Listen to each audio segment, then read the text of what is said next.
This is Curiosity on the Rock, and I'm your host, Scott Simons, hailing from the pink sand beaches of sunny Bermuda. This podcast is about inspiring young minds and budding professionals. Each week, we dive into the captivating world of success, offering candid insights and real-life stories that unveil the secrets to creating and maintaining excellence in podcasting. So, with tales of inspiration and wisdom, this is Curiosity on the Rock.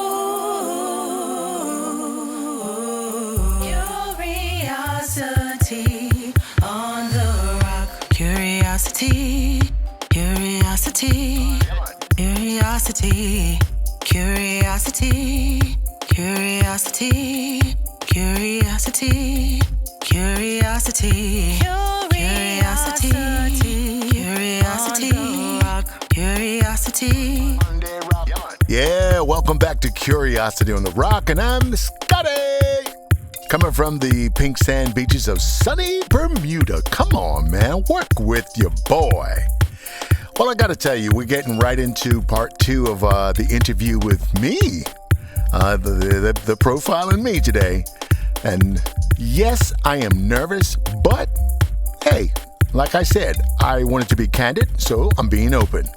Answering questions about my life and how I got to where I am with the whole health issues and some of the successes and things I've done in the past. So this is a podcast that you'll get to know who I am, who's talking to you. Probably more than most people would want to share. Can I say I'm nervous? Man, I'm about as nervous as a midget cleaning out a porta potty at a brand muffin factory in Mexico. Yes, man. I'm nervous. This is the final time you'll hear me do something like this. Because we are going to pivot a little bit moving forward. I have some interviews coming up and some exciting guests that I want to get into and really start to delve into what Curiosity on the Rock has been setting up to do all along. Okay, so I always give a bit of recap from the past episode. I'm going to do it this time really quickly because the only thing I thought about last episode was that, yeah, we could have been a lot more focused in the direction we went in, and I could have been a lot less nervous. I talk about public speaking, and that was not a good example in my opinion. Okay, it happens. What else you want me to do? So we're going to get right into this episode where I tell a bit more of my story on where and how, I'm in this place that I'm in today. Without further ado, let's get into it. Here's part 2. I flipped the script. Dang, I'm nervous.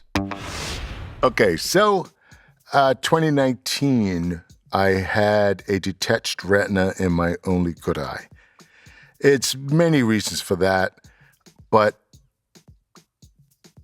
we had to deal with reality after that, right? So you got to deal with it. And so a friend of mine, I looked and all of a sudden, half of his head disappeared. I'm like, what in the world is that? Like literally gray. Like I saw one nostril, part of one eye, and his mouth and down. But above that was gray, and I was freaking out. Look, I was going, oh my goodness, what's going on? Now, the funny thing is, I did not want him to panic. So I was like, oh man, I said, hey, yo, I'm going to go to the bathroom. I'll come back. I'm just going to use the bathroom. I go in there, and then all of a sudden I took my hand and just, in the direction of my problem, I just passed my hand through, and my hand stopped moving. Oh my goodness. Talk about heart sink. The long story even longer, though.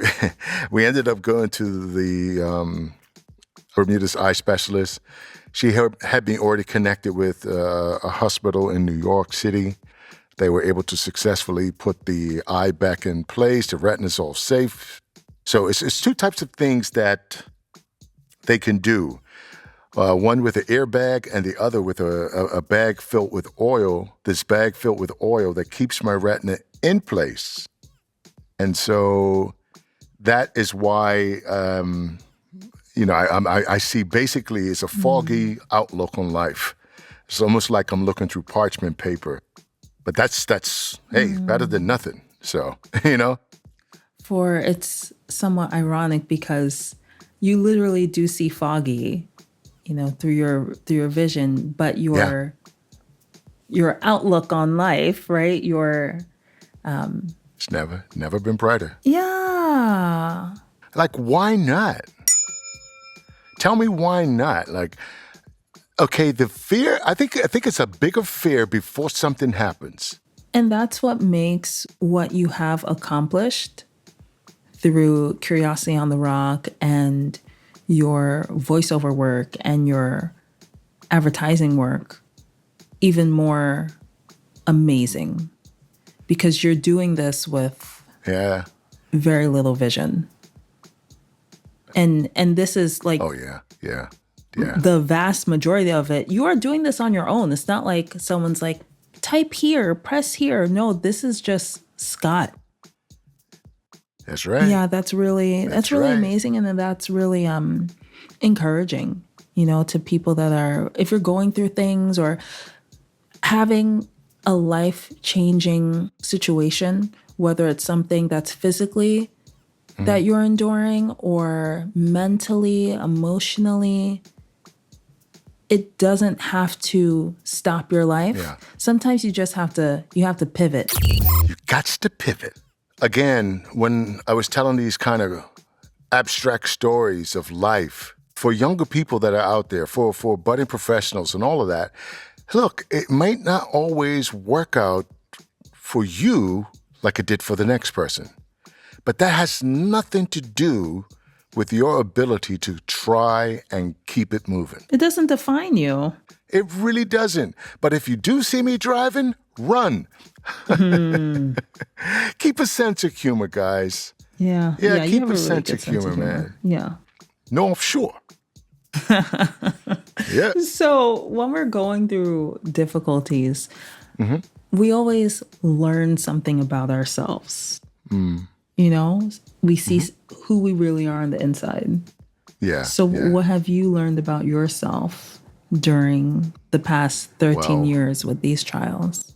And that's just a couple of them. But I've learned I'm tougher than I ever thought I was. I've learned that some of the lessons I was learning as a kid would help me in other areas of life. I'll give you an example. Like, my mom was never going to take Craig and I leaving dirty dishes around, having a dirty room for too long. No, she was not. That was not her style. That was the school of hard knocks. She had to raise two burly boys. You understand? Because we guys ain't skinny. We guys from the farm. You understand? Farm fresh, baby. No comment. Farm fresh, man. That's right. We're big dope. Big dope. I like that stupid statement. We're big dudes.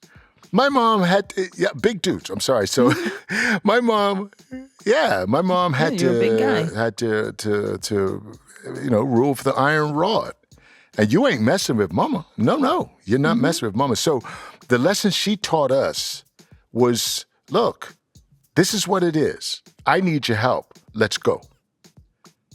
Do this because she taught us the why. She taught us that, no, it has to be done. So we couldn't shrug it off and say, no, I didn't want to do it. Well, you felt it after that.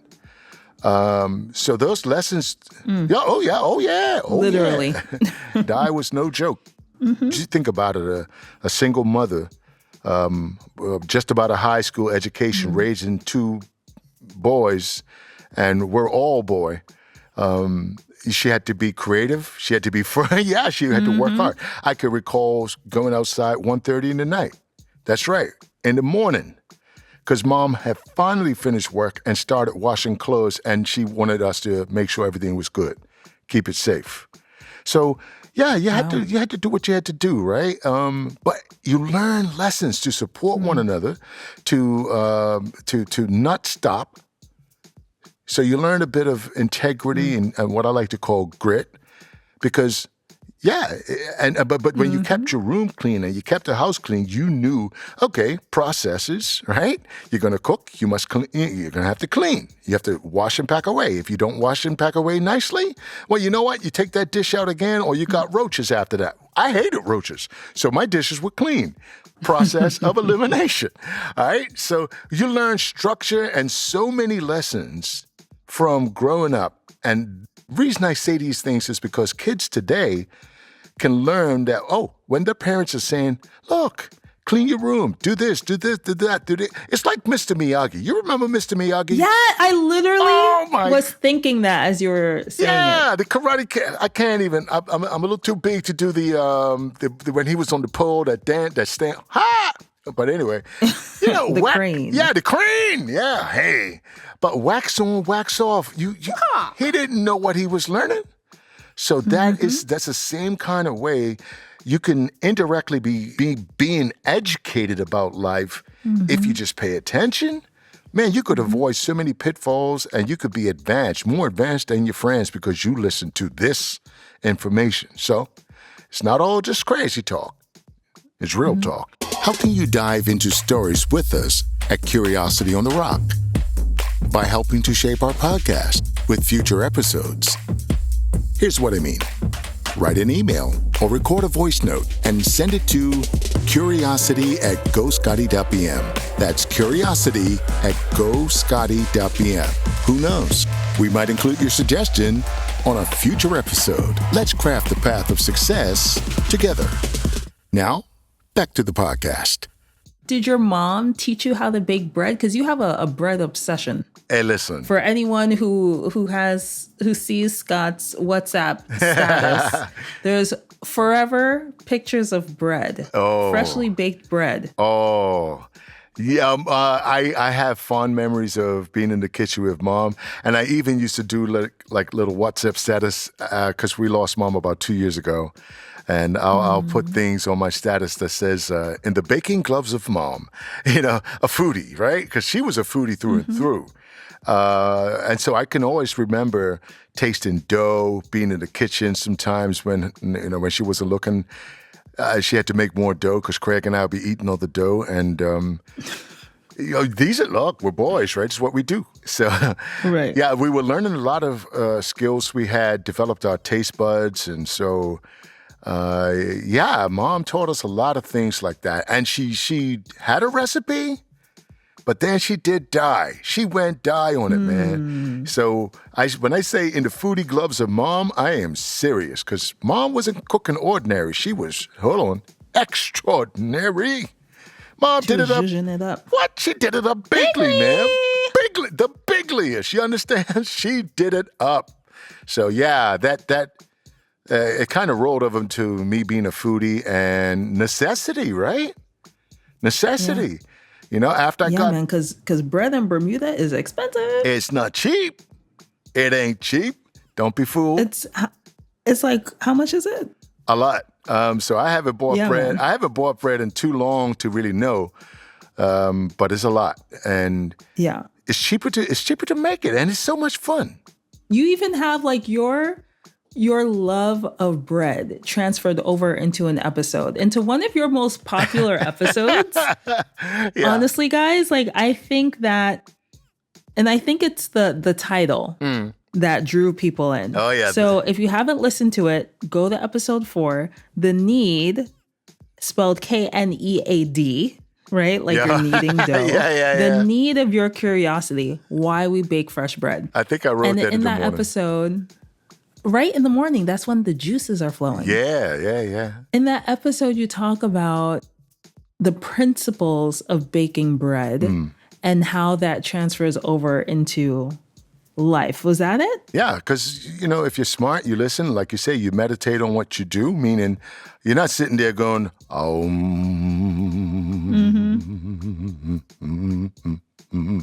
No, not that kind of meditation. Yeah. No.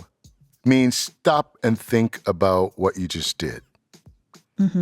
What, why, who, what, where, why, when, how. Answer those questions and you'll be surprised the amount of stuff you can learn from making bread. Of course, the first one, Yeah. Get to Know Us, Yeah. right? Like that brought in a lot of attention. And talk about that. So real time. So we launched our new song. What did you think about Danielle? I love Danielle. I love her voice. She- It's so smooth. It's so silky. Danielle. Big shout out to Danielle. We love you, Danielle. Yeah, and another thing, who knows? You may hear her again on this podcast. Hey. Come back, Danielle. Help me. Support me. You know. But yeah, so sorry. But yeah, so that initial episode, of course, that one has the most viewers of 197 downloads. But yeah, man. But apart from that, our next, do you want to guess what the next most popular episode was? I don't know. Bongi? No. Tupac, So Bongi? that one, it was super popular, but Yeah. it's on the list of the top, let's say like top 3. Right, Not right. including that first initial episode. Uh-huh. So next would be Old Friends, New Vibes. Come on, man. Seriously? Oh, At wow. 156 downloads. That was just the first part of a very long podcast that I promise it's more episodes that were recorded that day that I will polish and bring out. We just had so much fun in that. And as I thought about that podcast and how I was going to put it out, it was interesting. So we came up with the idea to narrate it because it was we're just sitting off having a blast. All right. 15 years since we had the conversation. DJ Youngles, Alan Young in Bermuda. My brother, what's his name? Really? Yeah, that's right. Really? Like I froze up. That's okay. That's okay. What is it? What is it? And Grilly and who? And what's the other guy name? Young? Younglings. Yeah. so yeah, we had some fun sitting down and talking because we ran a lot of the entertainment in Bermuda. If there was a good party, it was us. Straight up. Long story is short. But we had a couple bottles of wine, great conversation, and it was growing. That conversation, I guarantee you, I'll pull out some more items of that in due time. But yeah, we had a lot of fun. Oh, so I was going to make a point real quick. Here's some data. In 2018, now bear with me, people, 2018 in Great Britain, they instituted the Minister of Loneliness. Think about that. There's a lot of reasons that I'm saying this. So many people are lonely today. It's an epidemic just like COVID is. And so I thought, okay, we have this episode. Let's frame it for people who love to talk or be at a dinner conversation. Maybe they're home. I don't know. But if you was at home or if you were walking or you were doing something, you could have been at a table with us and a glass of wine and had a laugh. And so it was so lighthearted. It was not deep. It's going to get there. But that was just a lot of fun. We haven't talked in, like I said, 15 plus years. And that's what you get when you get guys coming around with all this energy. Big personalities in one room, 2 bottles of wine. What else you want? Come on, man. Yeah. So the third most popular episode was your interview with Kamal. Yeah, you got it. You got it. That was right. That's right. Kamal Bongi Levrock. Did I say it right? You're checking up that boy name. Yeah, but it's cool. I'm so sorry, Mr. Levrock. Yeah. I could never say your name right. I'm so sorry. Yeah, no, it's good. That was close enough. What's the right name to say this amazing cricketer's name? Yeah, What's the right way? It's Kamal Bongi Levrock. That was my first interview ever. With 131 downloads. Oh my goodness, man. Yeah. Oh my goodness. And that's a 2-parter. So, but the second part doesn't have as many downloads. But seriously, if you guys have listened to the first part, listen to the second part because I feel like you got even better with your questions in the second part of the interview. Yeah.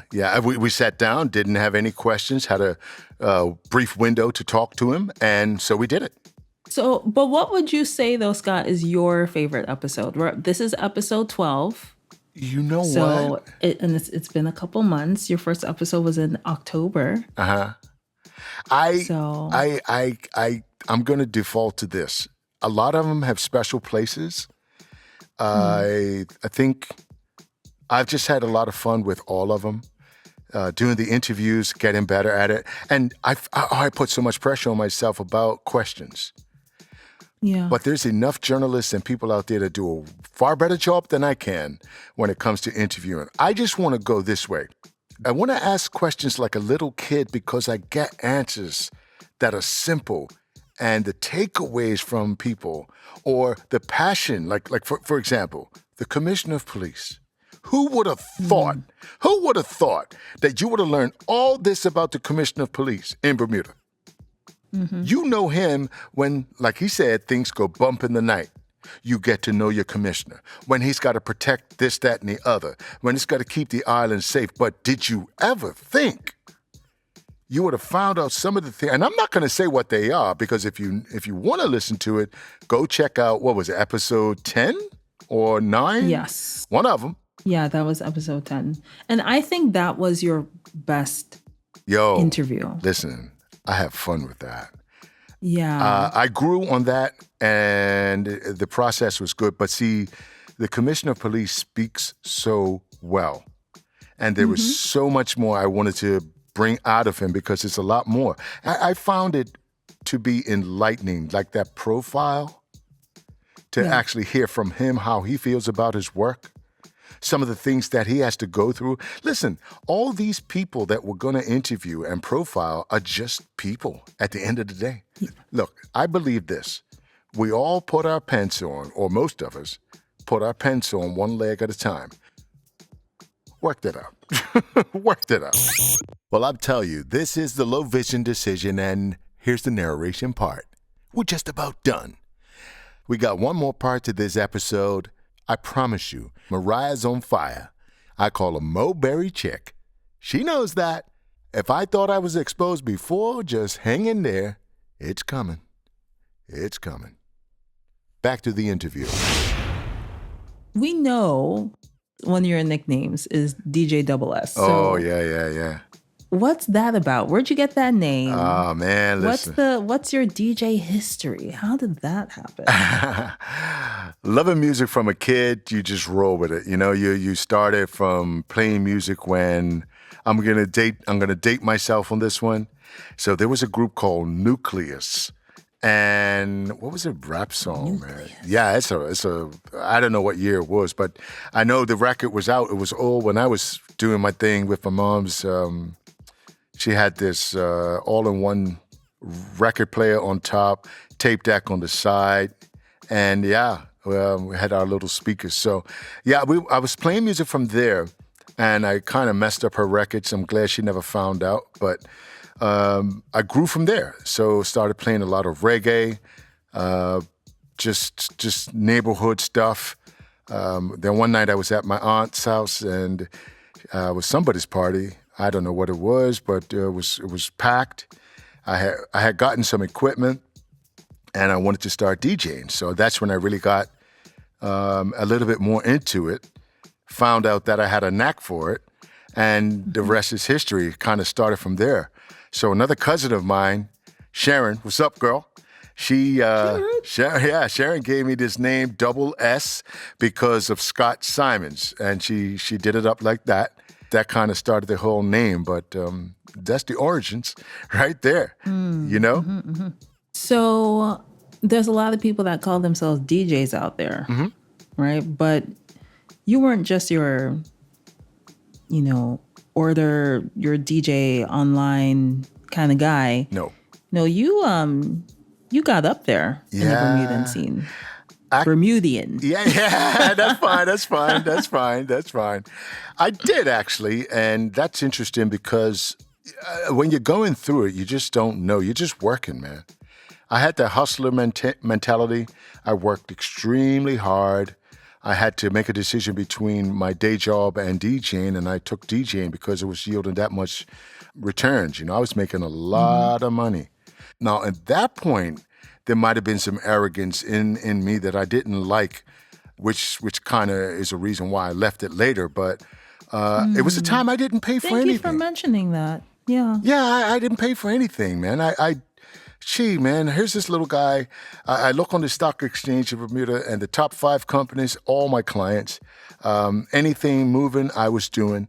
All the hotels were calling. Every single hotel, I was on tap. I followed Bubbles, who was another popular DJ, and came through, followed kind of his style a bit of doing corporate and local. And so, yeah, I built it. I did it up bigly in both worlds. So I was like number one all over the place for DJing, weddings. Oh, you name it. Trust me, it was there. What was your most memorable DJ experience? I don't know. I could pick one. I'll pick something. All right. Just because I'll pick this. The 1999, 2000 was that how our flight's going to fly. People were freaking out about the millennium, right? We had a party New Year's Eve party at Hamilton Princess. This night in particular, we all went to dinner, a couple cocktails. We were drinking early. When we're walking into our party, we had to scoot past a crazy line going into this New Year's Eve party. I mean, it reminded me of times from way back when. Now, what was memorable about it? It was a success on every front. The energy, the finances, it was good all around. But the general manager that day, he comes to me and he's like, is Scott here? Scott here? I'm in the room saying, oh, yeah. I'm thinking something's going wrong, right? He says, let me tell you something, man. I just want to say thank you. Shook my hand. So I was like, okay. He says, we sold this hotel out. Wow. The hotel, it's a little something in your room for you. It was like, oh my goodness. So why would you walk away from that? Yeah, good question. At that time, I was developing my spirituality. I knew that the two worlds were not going to work. Many people may not understand that.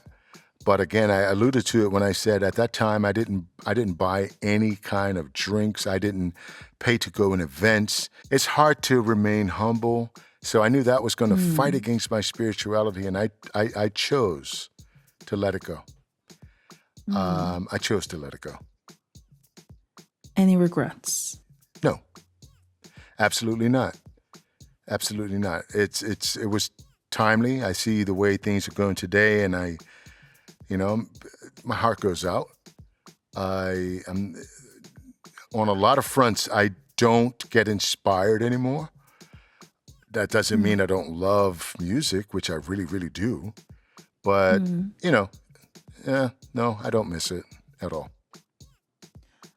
So amazing. Commendable.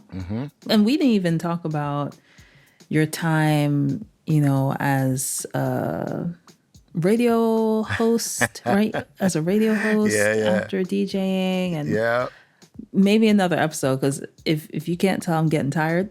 Oh, it's late. It's late over here, and it's later on your end because we're an hour apart. So thank you so much, Moriah. I love your questions. I think you did a fantastic job. Thank you.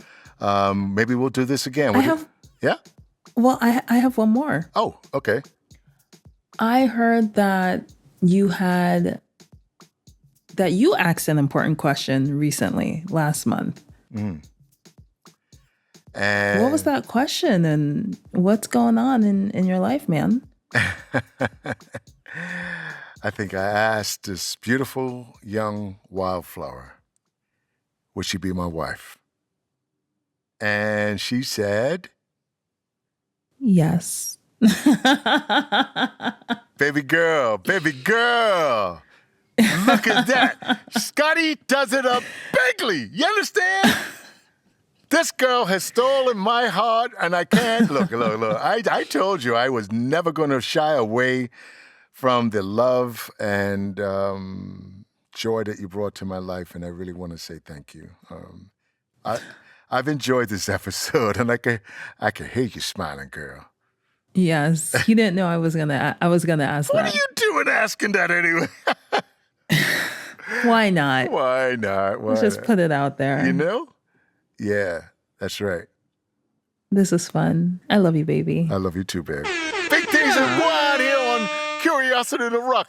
You could not script that. On the rock. I probably, on the rock. on the Letterverse. I probably wouldn't have done that, but hey, we're living big. We'll see you. Man. Hey, we'll see you on the next episode. I'm Scott Simons, and I've been curious on the Rock.